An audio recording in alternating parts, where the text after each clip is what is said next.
What's going on, you rogues, rebels, and renegades? Welcome to episode 63 of the Rogue Country Podcast, and boy do we have a doozy for you today. Laid Back Country Picker is with us, and this is a phenomenal chat, but first, let's get down to business. Today we are brought to you by Pick Print Screen Printing.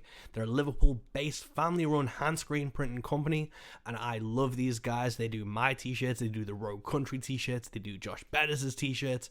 So if you need band merch, workwear, business uniforms, club or sports team wears, or apparel lines, please get in touch with them. They use eco-friendly inks. It's all done by hand, and they're just an incredible company to work with. I love them, and you should go support them. I literally picked up some brand new Rogue Country merch today from Pick Print Screen Printing, and they are phenomenal. The Rogue Country mugs are going to be going out to everyone who bought one. Thank you so much to Brian, to Jason, and to everyone else who ordered them. We've got some new t-shirts. Go over to our Rogue Country Bandcamp. You can buy them all there, and you can make sure that this podcast and us being able to support independent country music happens. We really do appreciate all the support, because every penny we raise goes straight back into putting on gigs, printing flyers, and promoting artists. So thank you so much to everyone who's been supporting us. Live music is coming to the shores of the UK, and make sure you do not miss these shows. Up first in March, starting on the 9th of March in Glasgow, John R. Miller and JP Harris joined forces to tour the shores of the UK. They started from Glasgow on the 9th, down to Newcastle on the 10th, Manchester on the 11th, Nottingham on the 12th, and London on the 14th. You do not want to miss these guys. Their albums are phenomenal. In April, on the 1st of April in Newcastle, Mike and the Moonpies are hitting the UK, and then they're on to London on the 2nd, Nottingham on the 3rd, Manchester on the 4th, and Oxford on the 5th. I am opening the Manchester show. I know Ags Connolly, friend of the podcast, an incredible songwriter, is playing the Nottingham and Oxford shows, and you do not want to miss those. We also have some incredible news that I cannot believe I get to share with you guys. I can't believe we get to actually make it happen. But Luke Hendrickson is coming to our shores. Yes, the Luke Hendrickson. I'm so excited to finally get this tour to happen. It was meant to happen in April 2020, then it was meant to happen in 2022, but we now have some actual dates. So on the 22nd of April, me and Luke are going to be playing Dark Earth Records in Wallasey at 1 p.m. for Record Store Day, and then on the same day we're going to be playing The Underground in Bradford with Chris Dover and the Hoodoo Operators. April 23rd, we're in Northwich at the Salty Dog, which is one of my favourite venues in the UK. April 24th, we're in Birkenhead at the Swinging Arm. April 25th, we're in Sheffield at the Dorothy Pax. April 26th, we're at Newark in the Flying Circus. April 28th, we're at the Whip and Kitten in Rossendale. April 30th, we're at the Dukes of Highgate in London. And we've got a couple of more shows in between those to announce, so stay tuned. And thank you so much to everyone who keeps getting to make these tours happen, who's buying tickets, because without you, we're playing to empty rooms on ourselves, which can be fun, but, it's always better to have our friends and family there, and that includes you guys, so thank you so much.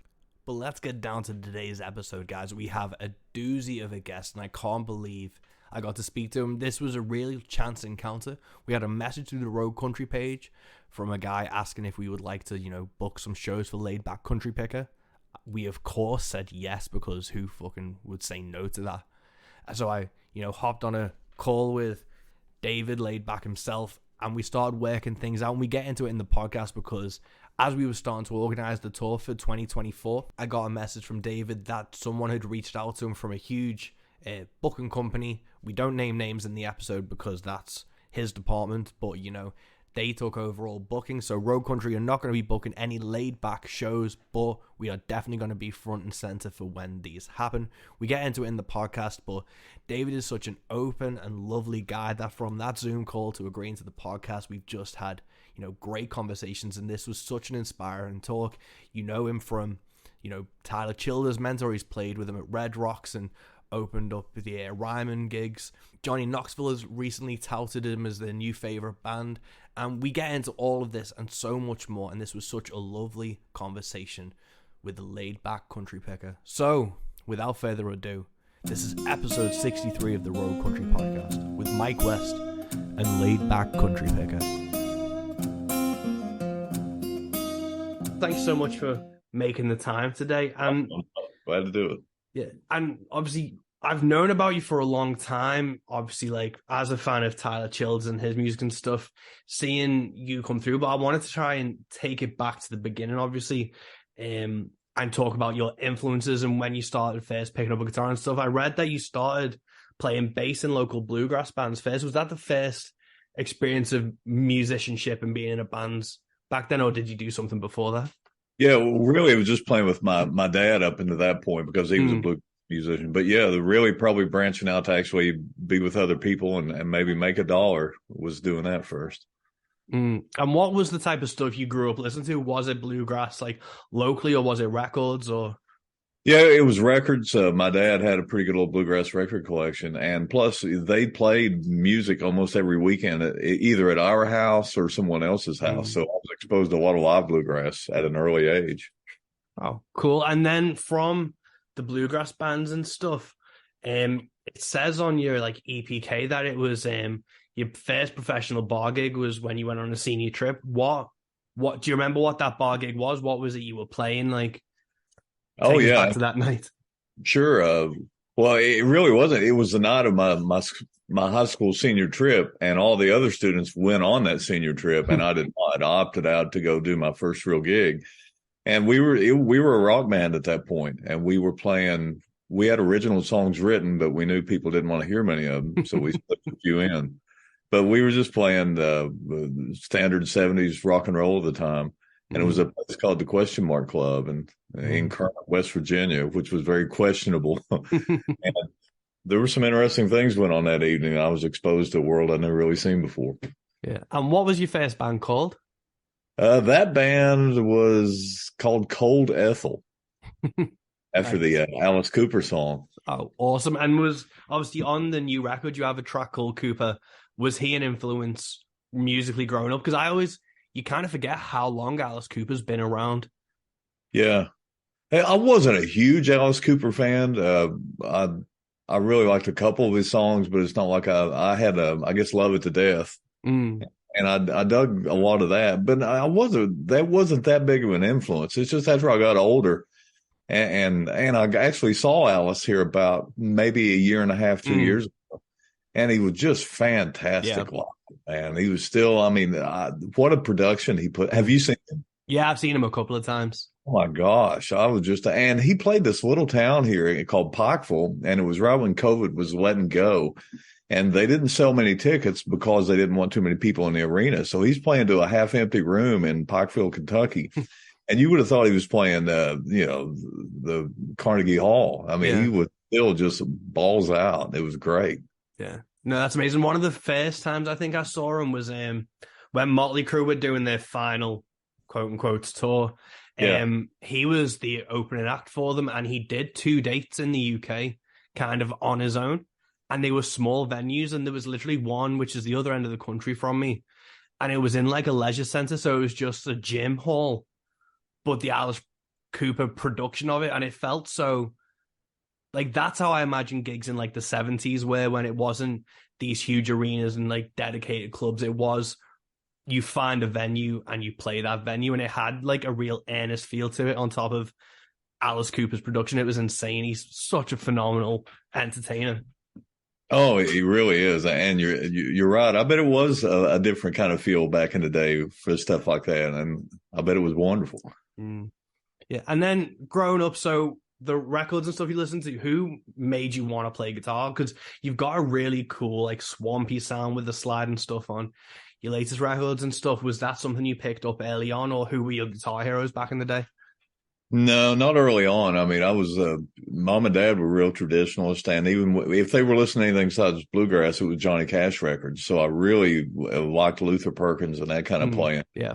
And, Luther just played so melodically and just kind of followed the vocal line Johnny did. That's what Luther did. And, when you're first learning to play, you're not very skilled, and that lends itself to how you play. So I adapted and really started playing like that a lot. But then as I got better, you move into extended solos and going off and just playing tons of notes. And I go through a period where you want to play as many notes as you can. I saw Randy Rhoads before he died. Really? Oh, yeah. That was pretty much probably about a month and a half before he died. I saw him, and it was it made me wonder why I even play guitar because he was just so Yeah. good. But when I get into the slide playing, I'd really started following a band, the Georgia Satellites. Mm. And, their guitar player, Rick Richards, is just a phenomenal player. And he's just his slide playing is really good. And it's that, I hear all these slide players now and people like, what's his name? The Allman Brothers guy, Mm. uh, Dwayne Truck. is a Yeah, Derek yeah. Trucks Yeah. and all those guys. And they're just so precise, and Sonny Landreth, and their notes are just dead on. And I can't believe how well they play. And I don't play like that at all. Now, I'm a Johnny Winter kind of slide player because a lot of my stuff's off pitch a little, but it hopefully feels good. Jimmy Page, the way he plays slide, he's not one of those perfectionists, and that's how and Rick Richards plays that way. And those are my slide heroes, Rick and Johnny and Rick Page. Yeah. No, awesome. And just going back to Randy Rhoads, because I've never spoke to anyone who got to see him live. That must have been the Diary of a Madman tour, like 82, 83. Yeah, it was probably early 82. It was about February, and I think he passed away a little bit or in the early spring. And, at that point, he had Tommy Aldridge and Rudy in the band. And I had fairly good seats. We were probably about 20 rows back. And it was just a mind blower, man. I mean, I'd love the Blizzard album, and I guess I'd heard Diary at that point, but to see him do it live, and I mean, Randy was just so good, and it was a mind blower. I can't imagine. Ozzy's just cancelled all his UK dates and European dates, and he's retired from touring. And we've held on to our tickets for 5 years. We bought them in 2018, and we just didn't want to give up on the hope of maybe getting to see him one last time. But I've got the tribute album. I've listened to it a fucking million times. I've learned to play Mr. Crowley, and when I was in uni, I did all the tapping solos and shit for Randy. But to see him live must have been an experience. It was. It changed how I thought about guitar, and I just realized that physically, what a gift he had just to be able to physically do what he could do. And I can't. My body doesn't do those things. But then on top of that, the way he thought and the way he thought about his phrasing and the note choice he had, no one had really played like that, at least to my knowledge up to that point. And it for me, I mean, Eddie Van Halen changes the way people play guitar, but then Randy changes it too, I think. And there's a lot of people in between that came and went. And for me, those two guitar players just had a major impact on how rock and roll was played in the late 70s, early 80s. No, so like for me, I always think like electric rock guitar, it goes off in like kind of two branches, and it's like Iommi and Page. And then I feel like the next two that you kind of branched off was either Randy or Eddie. And I always feel like it's those four that kind of shaped like the next 2 decades of guitar.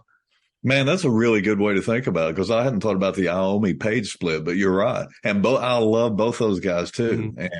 And Page with the more blues thing, and Iommi found those dark chords and notes to play. You're right. That's a great way to look at it.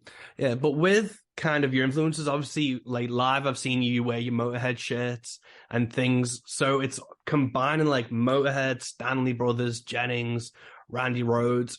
Was it, I guess, you didn't really think about the sound you were trying to make initially? It was just, that's what came naturally to you with those influences swirling about. Yeah, and when you say it that way, it sounds insane, doesn't it? To think about all the different people in there. I'm an old guy. I've been around a long time, and I've got to see the influence of Waylon and the way they play guitar. And that's Waylon playing most of that good stuff. And there's just a purity to it, and I mean that's Waylon's personality when he plays guitar, and it was Randy's personality when he played, and I just so appreciate that. And the longer you play, hopefully you kind of take all that stuff and turn it into your way of playing. Because for the longest time, when you're young, you want to play like somebody else, but that starts to slip away at some point, and you just become who you are, and that's a beautiful thing. And in terms of like lyrically, was there anyone influencing you around like how you approach the lyrics and your sensibilities in that way outside of those guys? There's a couple of little bands. Well, first, it goes back to the Georgia Satellites a lot, because Dan Baird, they wrote a lot about the South and just the kind of I don't know, there's a subculture of the way people live in the area where I'm at. And I really picked up on a lot of what Dan was doing. And he was just telling stories about just everyday common people. And I think I tried to do that. Are you familiar with Webb Wilder? No. He was a guy. He's also from, I think, Mississippi, but he Mm, kind of made a name for himself as a rockabilly guy around Nashville. And he's done fairly. He had a couple of records that actually got on MTV a little bit. And Webb has a great sense of humor. I mean, he's mm. always writing just very irrelevant stuff, but he's a great musician and always had a good band. And there's another band here called Southern Culture on the Skids. Mm. Don't know if you're familiar with them. And there too, they're more surf based, but they also just have a great sense of humor, and they're all great musicians. And I tend to write some things that are a little bit goofy sometimes, but I try to play with people that play well. And so it's one thing to be goofy, but if you have good players with you and you're playing good music, that makes it a little more credible, I think. Oh, I think it's the same thing if you go back to Alice Cooper, where there's almost a shtick to it or a lightness, but Absolutely. it's done with such a personality and sincerity that it's never seen as a parody of itself. It's never seen as something disparaging in any way. It's like people can acknowledge the wit of it, but it's not detracting it, which I think is a really fine line to walk. You're right. It is. And it's funny. I was watching an Alice Cooper interview this morning, and he was talking about when Glenn Campbell died. And I didn't realize he and Glenn Campbell were like best friends, and they played off together all the time.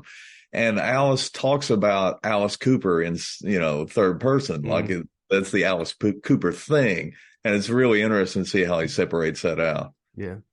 No, it's a really interesting thing. But going back to kind of your early days and stuff, it said that you performed with like lots of artists, like in an uncredited way. Was that in the studios and stuff? Now, like talking about like the Georgia Satellites and Kentucky Headhunters and those people, is that who you're talking about? So it says in your kind of EPK, it's like you went on to perform and record with many well-known artists, often uncredited, as is the Nashville way. Yeah, well, you can't believe everything you read on a website. But I did actually with the Kentucky Headhunters. Are you familiar with those guys? Yeah. So I really admired them. And I keep going back to those two bands, the Satellites and the Headhunters, but they had such a big impact on me when they first came out and they got popular because they were people from rural America. They were Southerners. They still had an accent, but they were playing. I mean, the Headhunters worshiped Led Zeppelin, and that's what really they wanted to sound like. And the Satellites really worshiped the Faces, and they kind of wanted to sound like the Faces all the time. It just showed me you can play big guitar rock and still have a little bit of a twang in your voice, and there's a place for you. So we decided when we were going to record, I had a band at that time called Night Train, and really just wanted to sound like the Satellites. That's what we were doing. But the Kentucky Headhunters, where they record, it's probably about 200 miles from where I live. So we went down to the studio they used to record, and the engineer kind of dug what we were doing and played some of our stuff for the Headhunters. So they befriended us, and we went back down and actually recorded some with them helping out. Oh, awesome. So I did get to record some with some of the guys from the Headhunters. And I wound up on a record that one of the Georgia Satellite guys also played on. We were never in the same room at the same time, but we were both playing on it. But I actually became really close friends with both of those bands, and I've been out with them on little stints on the road and stuff. Opened up for both of them a whole lot, and those guys really had a big impact on me. That's so cool. Was there anything specifically you kind of took away from them in terms of when you're in the studio with them, or? I don't do well in the studio. I watch people who can play, and it's almost seems like effortless, and they nail everything first take. And I really struggle in the studio. I don't know. I always feel like I'm going to mess up, so I hold back when I play there. And I always read that Mick Rouse from Bad Company, it was the same thing. Like he played really safe in the studio, but then live he would go for things, and I think I struggle with it. This last record I put out probably has my best studio playing that I've ever done on it, and it wasn't all first takes. There was quite a bit of work went into it. But one thing you really learn, or at least you should be as professional as possible and have your licks together and know what you're going to do ahead of time. Because I watched those guys play. I went down. I was there for the recording of Tyler's second record in Nashville. What's the second album? Country Squire. Yeah, Country Squire. I was in the room when they recorded it, and it was a lot of Nashville players. And oh my God, I mean, it's one. Here's really how it went down. Maybe Tyler would gather around the players, and they would say, "Play the song." So Tyler takes an acoustic, he plays the song. All those guys are writing charts as he plays. I mean, it's in real time. And they say, okay. And they walk into the recording studio and first, second take every time. It's just unbelievable how they could be creative and come up with those parts on the spur of the moment. Yeah. And I watched that and went, I can't do that. I'm not at that level, and few people are. So I kind of learned my place from going and doing that. But it was incredible to watch that. Yeah. No, I think like reading up on, Owen Bradley's session players and the ones who kind of defined the Nashville sound back in the day, and you hear about the players now of, that caliber. And, as a musician, you think you can play, you can, write songs, hold your own, but they have just this whole other level of like creativity and perspective. And I don't know if it's because it's not their song necessarily, so they've got an outside view of it, but they can just bring something to it in a way that not many people, even the original artists, could not think to do in that terms. No, you're absolutely right. And I had this stereotype in my head that Nashville players or just studio players are very sterile, and they're going to bring a sterile part in, and it's not going to be creative. And what I watched down there, that wasn't the case at all. And the more that made me want to learn more about these studio guys. And I guess that's why they're like first call people, because not only are they just so adequate on their instrument and they can nail it first time, they also bring a creative element to it. I was watching those guys create those parts that we hear on Tyler's album in real time, and they didn't sit there for a half hour and figure it out. It just came to them, and I don't know how you do that. Yeah, they're next level. That's just years and years of practice and something else. No, it's such a fascinating thing. I really respect and I'm curious about those guys because it feels like they're musicians in a way that they're like kind of almost absent of ego because it's never about them or having their names necessarily on something. It's about serving the song in the best way possible. And there's so many unsung Nashville musicians who have played on so many phenomenal records that will never get the credit that song may have achieved. But without them, that song would never have achieved that. Anyway, it's a really weird duality in world that they exist in. It is. The guy that was playing, I guess he's been on both the Tyler's Nashville records, was Russ Paul, and he played guitar and played a lot of pedal steel on it. So I recorded Kingsport in that same studio where Tyler recorded, and I got Russ Paul to play on my record. And man, there wasn't a whole lot for me to do. He was just so good. And I wound up playing a few parts. And also during the recording of that record, like 2 weeks before we did it, I was cutting an apple open and I sliced my thumb open. I mean, like a really bad cut. And I couldn't play very well at all. That limited what I could do. So I was going to lean more on Russ anyway. But then after you get down there, you go, geez, I don't really need to put one on because they were so good. But you're right. It's incredible what they do. A lot of them probably do not get credit. And you go back and look at Russ Paul's, he's been on tons of people's records in Nashville. And it's not like you hear him and go, oh, that's Russ Paul, because he played for the song and exactly what it required. And they're just so good at that. No, it's insane. And no, speaking of Tyler stuff, when did you first meet Tyler? What was like that instance? Well, in my daytime life, I'm a social studies teacher at a high school in Louisa, Kentucky. And Tyler was one of my students. He just came in as a freshman student in my government class. I'd known his parents. We were about the same age. And when you grow up in a small community, everyone knows everyone. But here comes Tyler, and he's always carrying a guitar every day. And that was my introduction to him. And now you're signed onto his like Hickman Holler label. You've played a load of gigs with him, like the Ryman and Red Rocks. What was Red Rocks like? Because that venue's so legendary, and I've seen photos and videos of it. It's on my bucket list to visit one day and maybe one day play.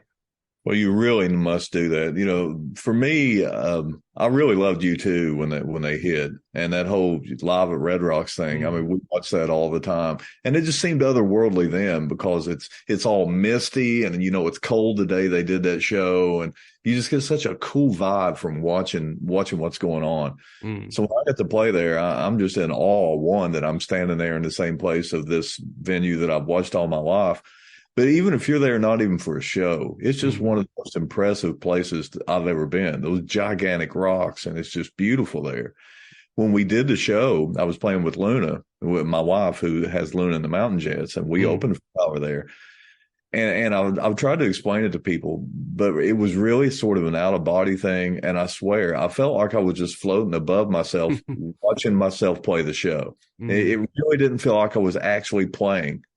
and we happened to have a pretty good show, and most of the notes were right, and that's just pretty incredible. But it's I can't explain to you what it's like to be there and to play there.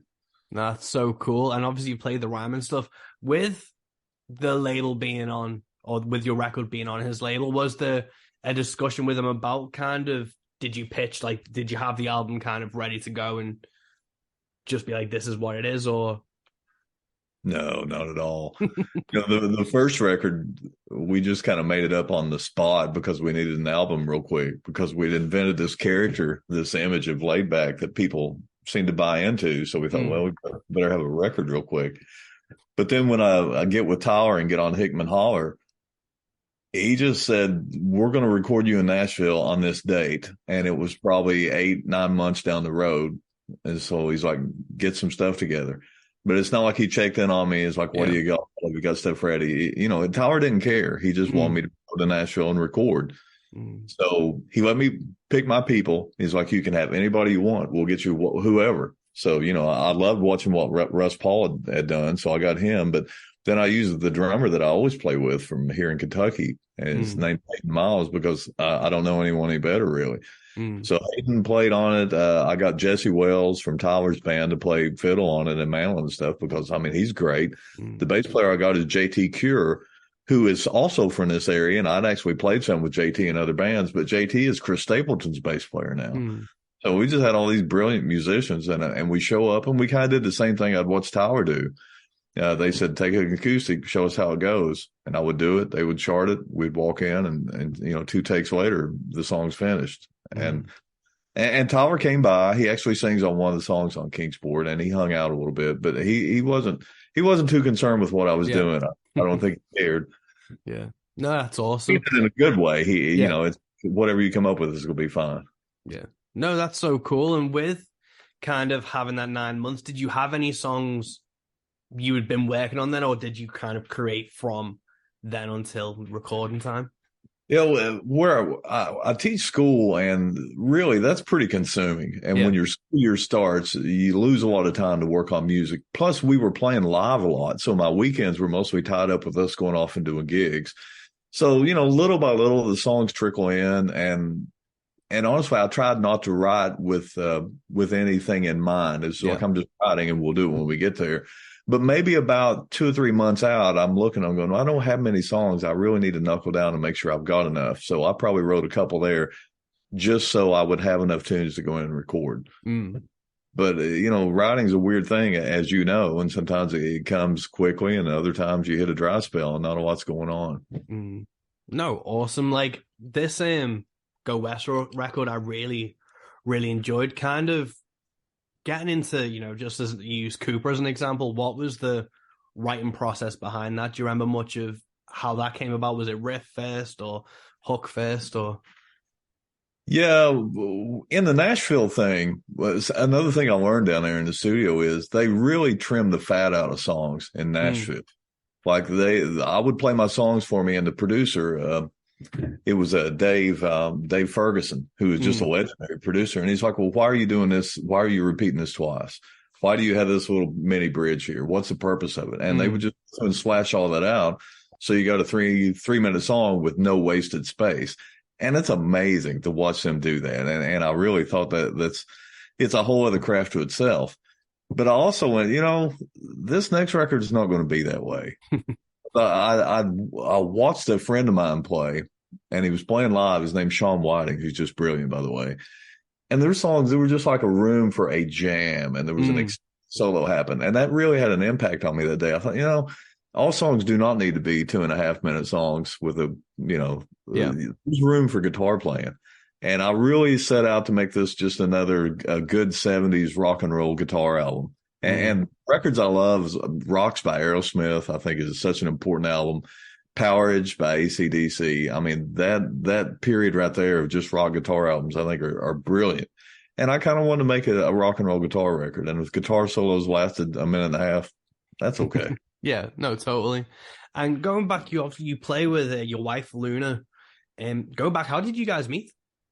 We met in high school. Oh, yeah. We were in school together, so it'd probably been late 70s. I was a year ahead of her in school. and we just we had a class or two together. I knew her family, I knew her sister, and we just kind of hooked up that way, and we liked it. It turns out she was a big Tom Petty fan, and I was a Tom Petty fan, and that was a kind of a nice thing. It drew us together, and we've been together ever since, really.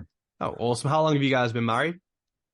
38 years. Nice. That's awesome. Give me a signal. Is that right? 39? 40? Yep. Well, 39 years. That's awesome. And obviously getting to play live together must just be, again, it's one of those things you get to share with each other and, look over and have that kind of relationship. That just must strengthen it even more. It must be awesome. No, it's the greatest thing. We get to travel together, and we play music together. We do a lot of stuff instinctively now where we don't even have to say it. And on stage, I can read where she's going and what she's doing, and things just flow well. And that's from me playing with her in her band with Luna. And now with the thing we've been doing with Layback, where we played two piece in the last probably year and a half or something like that. The drums was a new instrument for her, and she really only first started playing drums a little bit during COVID because we had nothing else to do, and I had a drum set downstairs, and she really adapted to it pretty quick. So we're still kind of feeling each other out on where we can go with the two piece and what works and what doesn't. But it's a great joy to play music with her. Yeah. No, awesome. And with Laidback, where did the concept come to have this kind of look and persona and sound come from? Where did that originate from? It really came from playing music in bars in the 80s, and there was people who looked that way. And at first you kind of go, you guys are kind of cornball, and why are you still dressing that way? That decade's over. But as I got a little older and a little more mature, I really appreciated those guys for what they were doing, because they were staying true to themselves. And even though maybe their style of dressing had come and gone, that's who they were. Yeah. And they were proud of it, and they just went out and gave it their all, just weekend warriors. And so when I started thinking about, we'd just taken a photograph of me wearing a goofy cowboy hat with those green glasses on. And when we saw the shot, we thought that's an interesting picture, and that looks like somebody we would call the laid back country picker after the Waylon Jennings song. And it just sort of developed from there. And I mean, the laid back photograph is at least 10 years old. And I've been talking about a character called Laid Back Country Picker for a long time. So it's been a long time in development.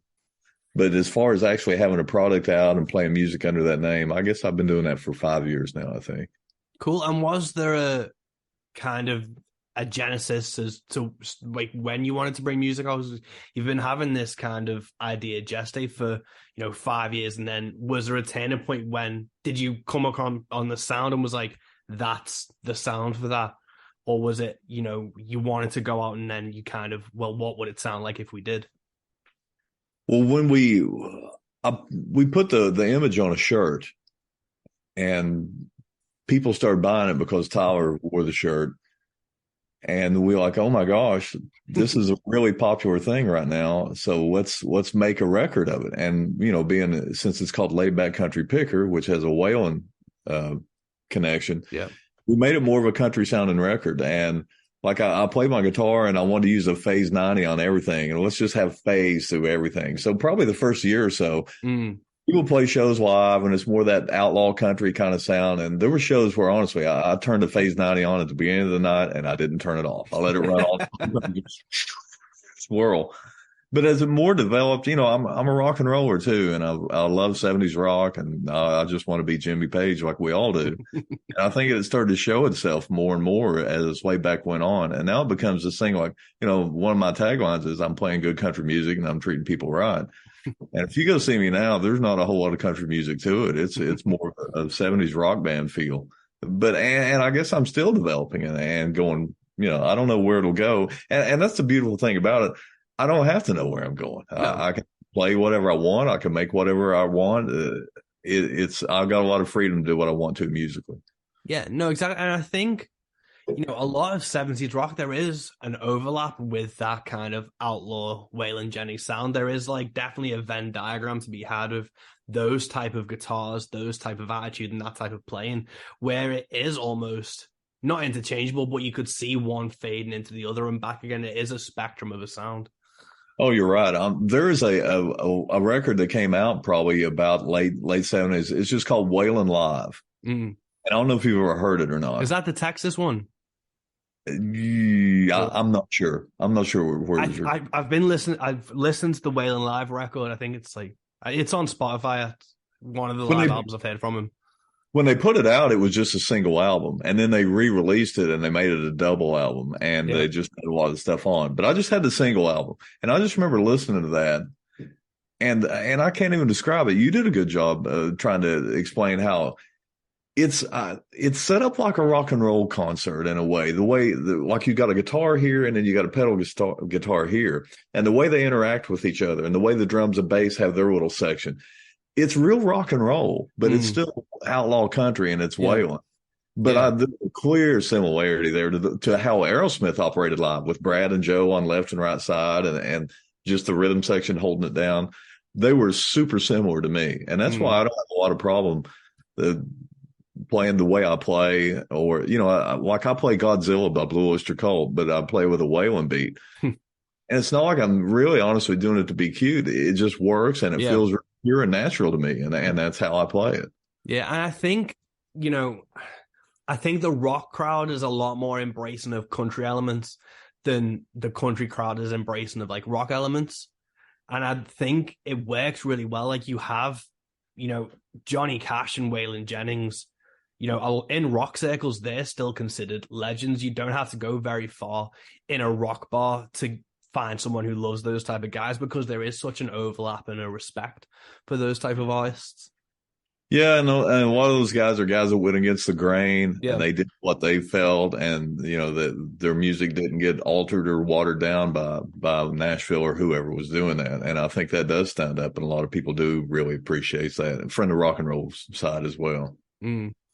Yeah, no, I just thought that I'd have loved to have seen a double headline tour of Waylon Jennings and Motorhead, because I really think those two crowds would have got on fucking perfectly. You're absolutely, and you're right. That makes the hair on my arm stand up just to think about that. That would have been phenomenal, because you got two guys that just said, "This is what I do, Yeah, and I'm going to do it until I don't breathe anymore." And that's exactly what both those guys did, and they didn't care if labels didn't like it or whatever. They were who they were. Man, what a good tour that would have been. I know. I'm just thinking about it then, and it would never have happened. Or, if I could go back in time and change one thing, I would have tried to make that happen. Well, if you go back in time, let me know. I want to get tickets to that show. So obviously, being from Kentucky and being involved in the Kentucky scene lately, it kind of seems like Childers was the new wave of Kentucky artists, and there's been like so many great artists that have kind of come after him, with like Lance Rogers and James Reed and stuff. With your perspective of seeing the Kentucky scene from a few decades, what's been your perspective of how it's grown and shifted? I'm trying to go back and think about.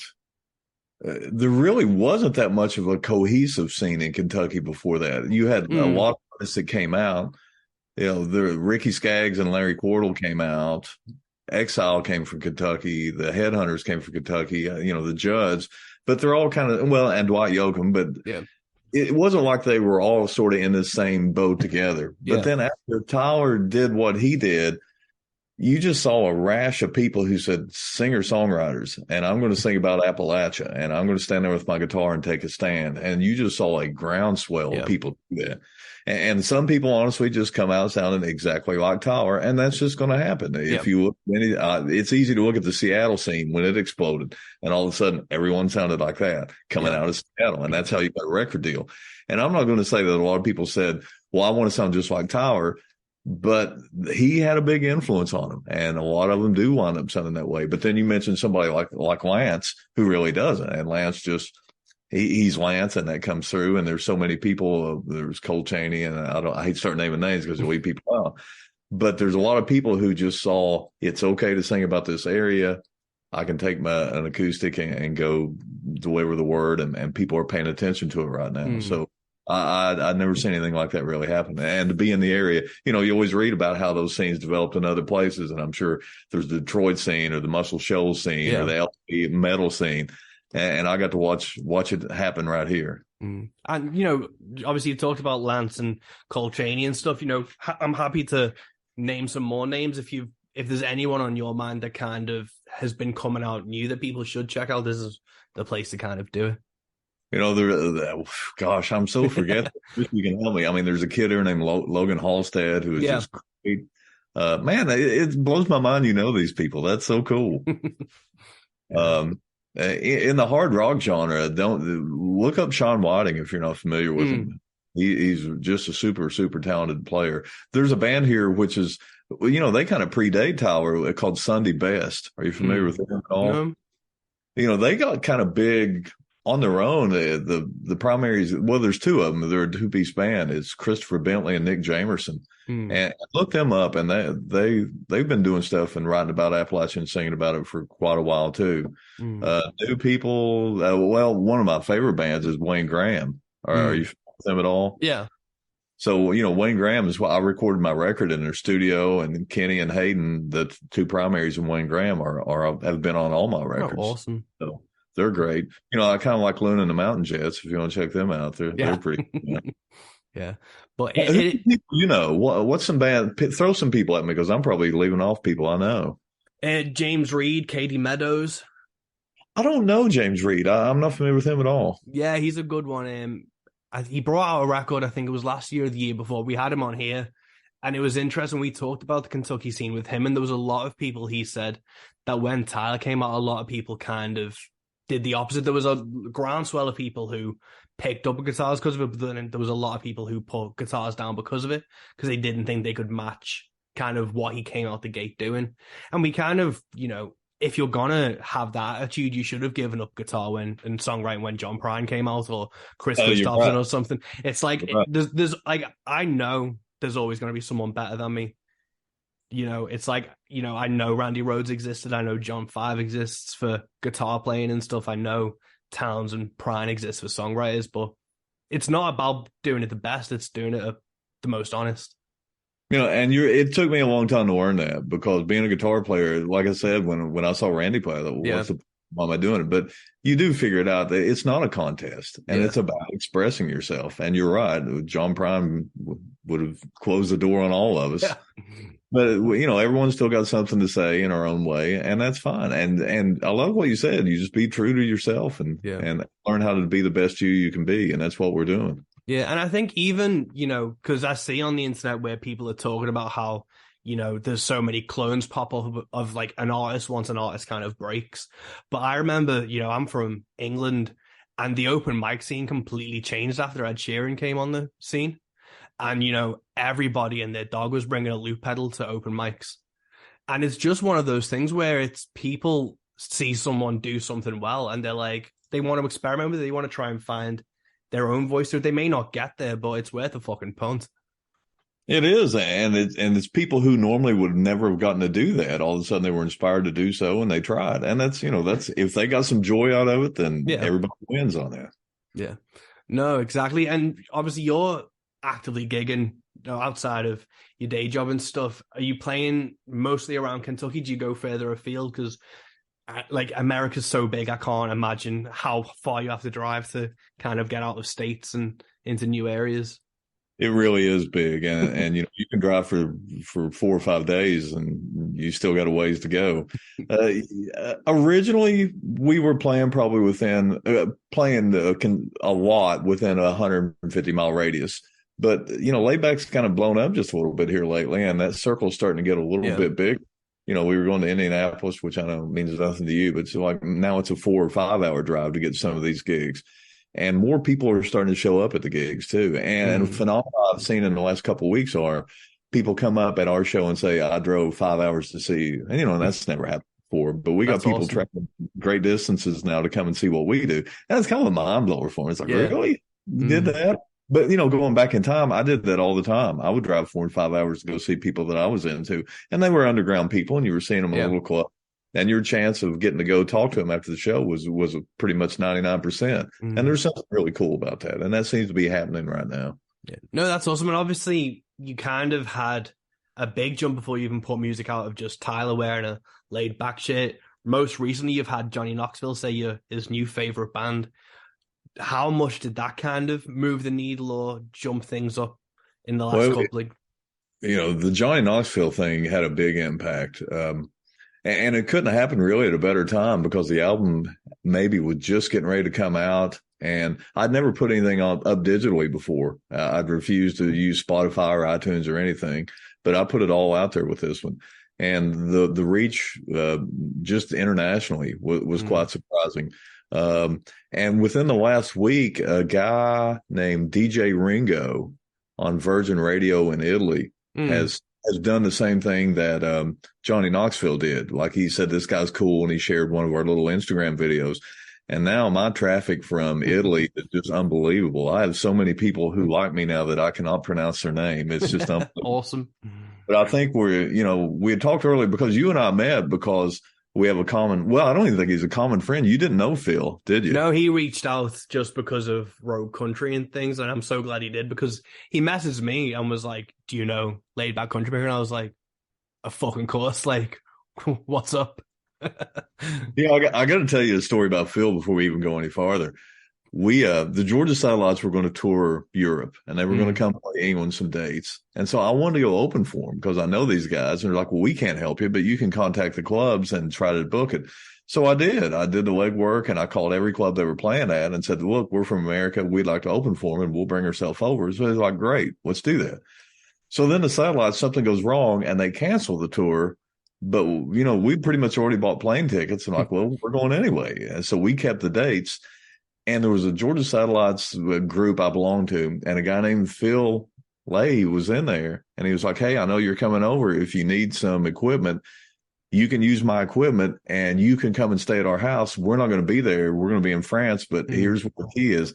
And the dude doesn't know me from Adam. I had never met him. And he gave me pretty much an old orange amplifier to tour with and a bass amp. We used his home in Bristol as a home base. And just the amount of trust he gave us was just Phil and his wife, Lindy, they've become some of our best friends. Yeah. They've come over here to our house and we go to their house, and it's unbelievable how sweet they are. Mm-hmm. So with Phil helping out with that first tour we did in England, when he reached out to you and you guys connected, it was just wonderful. So you were putting some dates together for us for 2004. Yeah. And now we've kind of latched on with this guy. He runs a talent. Well, he works for a talent agency in LA, which I can't name yet. No. And he's going to book us in some pretty big places. And so it looks like Europe at 24 is going to be a pretty exciting thing. Yeah. No, that's incredible. Because I know we had a kind of talk before this about, the trepidation of, you've been independent, you've worked with people at like a grassroots level. To get this next step is an incredible thing. And I think, there is sometimes trepidation when you want to move to that level, but you don't want to distance yourself from the kind of grassroots connections that you've built. And it can be a worrying thing for an artist, but, it's such a fucking phenomenal opportunity for you guys. It is, but now there was a lot of guilt that came with it because, I'm 58 and every step I've taken musically has been grassroots stuff. And it's people like you who've helped me out in Road Country. And there's just a giant list of people and promoters who maybe couldn't pay you a lot of money at their events, but they were quality events and they were sweet people. And I've known them for years now. And I've got a handful of people where if they ask me to come play somewhere, I don't even ask what it pays. It doesn't matter. Yeah. I'm going to go because I love this person. And just to be mired in that environment for your whole musical career, and then all of a sudden this gets dangled in front of you, it's next level. It's hard to take that step. And I still wonder if it's the right thing to do, but I'm going to do it though. Yeah, I feel like it would be a disservice to you and your music to not see where that road goes because, obviously being a musician, you want to do it to meet people, connect, but you do want to play those bigger shows. You do want to reach those wider peoples. And if someone's there kind of saying this road might get you through that, you'd be, naive to not at least see where it goes for a while. Yeah, I like this agency. I gave them a list of dates this summer that I have open, and I looked back at a spreadsheet here about 2 days ago, and they filled like 16 straight dates in all across the United States, and they are in venues that I couldn't get in on my own. Several of them I contacted on my own, and they're like, "No, we're not interested." All of a sudden, they are interested now, and I can't do that on my own, so I kind of have to do this, and I'm happy about it, but I still feel a little bit of guilt. Yeah, I think it is a weird one because as a musician in the UK, there are doors that do not open to me as a musician. When I'm asking to play places, it's just, pass. It is what it is because you don't know those people. And I found from the booker side of things, those doors are slowly starting to open more. And it's always, it's disheartening in a way because it is who you know to a point. But, that's the nature of the beast. And you have to be able to work smart to position yourself to where you do get to know those people in a genuine way, because it is an industry, it is a business. And, you want to be profitable to some people, which sounds gross. It's from like a grassroots level and stuff, and it does kind of give you mixed feelings, but it is the way to reach more people. Really, it's it is what it is. And I'm sure you and I, either one, got in this business as a business. We're musicians, and that's what we do, and that's where our heart is.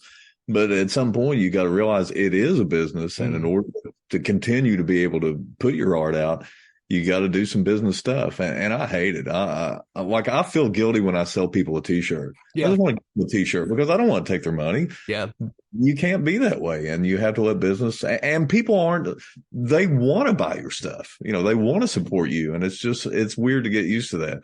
But then when you talk about booking shows, and now, this guy was telling me I need to get my fly-in rider together. And I said, what's a fly-in rider? It's like, well, when you fly into gigs and you need someone who's going to come and pick you up at the airport, and you got to have your backline lined out, and you have to have all this and that. That stuff way over my head. Yeah. I'd consider that stuff goes on. So now it's a whole new learning curve for me to figure this out. Yeah. No, it's crazy. And I'm really, no matter what happens, I'm just excited that, 2024, you come over to the UK because, I really can't wait to see you guys live, because from everything I've seen and everything I've heard, it is just a fucking killer live show. And I really can't wait for you guys to come over. Well, Mike, thank you. You're so nice to say that. And we can't wait to come over there, because when we played England a long time ago, the music fans there are just so phenomenal. Mm-hmm. And what you do with Road Country is just so awesome, man. And thank you. You're filling a void that needs to be filled. And let's hope you continue to rise and everything continues to go up for you too. If I can, I'll drag you up with me. Oh, that would be awesome. When was the last time you played like the UK in Europe? I was afraid you was going to ask me that. Is Teresa 03 or 04? Last time? Yeah. It was somewhere. I went over once just with Night Train, and I'm going to guess that was 04. And then we went back again with a guy named Rob McNerlin, who I was playing with. And we played with Rob and Luna, and that was probably 05, maybe, somewhere in that ballpark. But I mean, we were playing little places. But I was there enough. One thing that struck me about England was, we talk about how big America is. Well, it seemed like in England, one day's drive, you can be from one end to the other. Yeah. And we really had a great time up in Newcastle. We played up there, and that was just wonderful. We played London, played Bristol. We bounced around quite a bit around the country, and it was just great. We were just playing little pubs. People were really into it. Trying to think of some of I can't remember the other places we played, but it's been a little while. And I haven't been off the, outside the UK. So I'm really excited to get over on the mainland and see what's going on. Oh, awesome. That is one of the good things about the UK is I think you can pretty much do the entire from like the south to the tip of Scotland in less than a day. If you just hammer it. I remember I drove from mine, which is the north of England, to Aberdeen, which is quite high up in Scotland. It took maybe 6 hours, which. Yeah. Is that which M is that M1 or M4? What goes up? I have no idea. It might be the M4, but I just follow the sat nav now. Like that's the thing. I'd have hated to have tried to do this thing without Google Maps. Man, I think we did it, and we rented a van when we landed it in Heathrow, and they just threw me the keys. Like, have this van back in 24 days. I'd never driven in England. I didn't know where I was going. It took a little while to get used to all that. And we were really doing it all by the seat of our pants. But by the time it was over with, we had quite the experience. Yeah. No, that's awesome. Well, we'll wrap this up, but I'm just so but before we do go, talking about kind of putting your music on Spotify, because Go West is on Spotify and streaming services now. What was the apprehension behind putting it on digital? Was it just obviously Spotify doesn't pay anyone anything and stuff? Was it that kind of issue that you had with streaming services? Yeah, initially that's the problem because I'm thinking, it's just kind of logic. Why would I give away Yeah. what people are paying for? And I was really, and it kind of fits with the whole laid back image too, that, if you want to buy it, I'm selling it out of Yeah. the trunk of the car, and that's the only way you're going to get it. But then as I got a website and people from across the country, I got on XM radio a little bit and people were ordering it from across the country, and that's fine. And I remember when I was putting out Kingsport, Tyler's manager said, "Are you going to put this up digital?" And he's like, "No." And he's like, "Well, if you just want to turn down a revenue stream, that's up to you." And that phrase really resonated with me. But what really made it all okay with me is Spotify. To me, I think about it as radio now. That's all Spotify is. It's a way to get your music out for other people to hear it. And people who are really fans who want to support you will contact you and purchase your music. And that seems to be happening. Yeah. But the connections I've made and just across Europe right now, Australia, doesn't happen without Spotify. No. And it's a necessary evil. And I haven't been online long enough to see how sales are because Apple reports out really slowly. But I guess I've moved quite a few units on iTunes. I don't know. But it's a weird step for me, but it certainly seems to have paid off. Yeah. No, totally.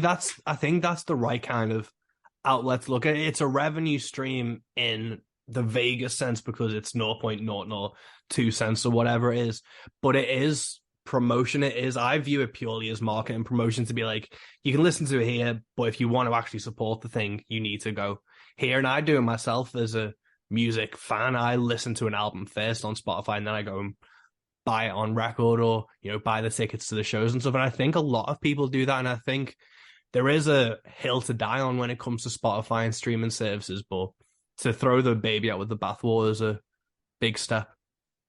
Yeah, and before I just didn't want to cross that line. And some other people talked to me and said, if you look at the amount of reach and how many more people, even if a small percentage of those people are true supporters that'll buy your stuff, you're still coming out because you're reaching people you would have never gotten to before. And that really seems to be the case. And you see when people start saying, well, you're getting paid 0.0007 per play, and that turns you off pretty quick. But if I just think about it like terrestrial radio used to be, and it's just a way to get your music heard, I can go to bed at night now and sleep with what I've done. So that's where I'm. Cool. Well, Go West is on streaming services now. You're coming over to the UK and Europe for 2024. Do you have any tour dates in America that you've got coming up imminently? This is going to be coming out in the next couple of weeks. The ones I have are mostly those are unconfirmed dates, so I really can't talk about the ones that my agency's put together. And I don't have anything. A lot of the stuff's just still locally. I'm going to Fort Wayne, Indiana. If you go to the website, you can see where I'm going to be. And I'm still probably within I know I'm going way over in Virginia come summer. So there's still chances to catch me here locally. And what I'm seeing too, just more and more people are driving up from Atlanta or wherever to come and see the show, and it's great. So come and see us while you can. That's what I'll say to you. Yeah, that's awesome, man. You definitely fucking deserve it. Well, I don't know about that, but I'm sure.